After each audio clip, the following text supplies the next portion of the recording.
I was on the ticket, I would argue, because we did a lot of amazing progressive things in Minnesota that improved people's lives.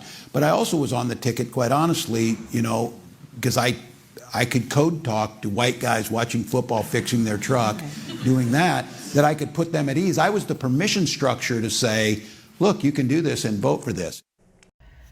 Okay, so this tells me that Tim Walz and the Democrats have not learned anything about why they lost in 2024. Tim Walz says that he was put on the ticket because he could code talk to white men watching football and fixing their trucks. There are so many things wrong with this that I literally don't know where to begin. But number one, why put race into it? Why needlessly put race into everything? Is a white man who has, let's say, masculine hobbies, who enjoys watching football or fixing his truck, is he fundamentally different in some way than black or brown men who have masculine hobbies, who enjoy working on their trucks or watching football? So again, why exactly are you putting race into everything? Number two, there is literally nothing masculine about Tim Walz. Tim Walz seems like the old creepy uncle.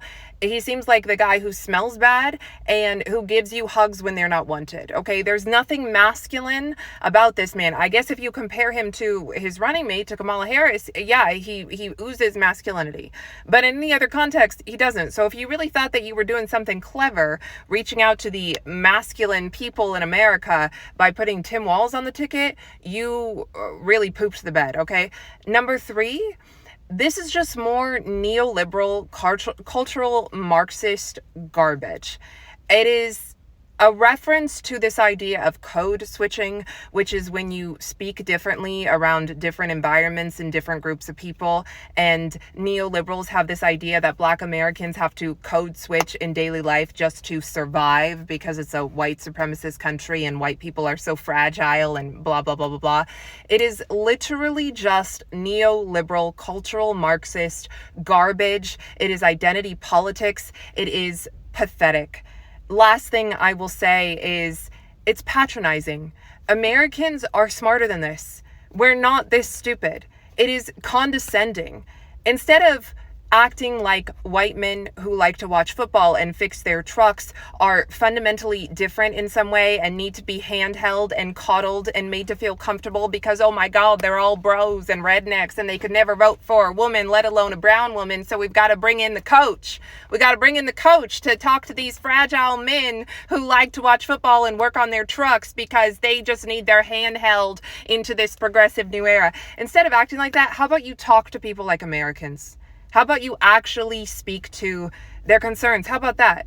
This is not dissimilar from that ridiculous campaign that was run aimed at American women of, oh, it's okay. It's okay to vote for Kamala. Your husband's not in the voting booth with you. It's okay. You can do it. It's okay. It was absurd. It was offensive. It assumed that American women are all one way and that American women all want to be liberal and vote Democrat and that we're all too afraid to speak our mind or vote the way we really want to vote. It assumed that the majority of American men are all one way and that they're all impeding their wives, impeding American women from being the way that we really want to be. It is condescending and it didn't speak to anyone that I know or speak to anyone's concerns that I know. The Democrat Party may never get it.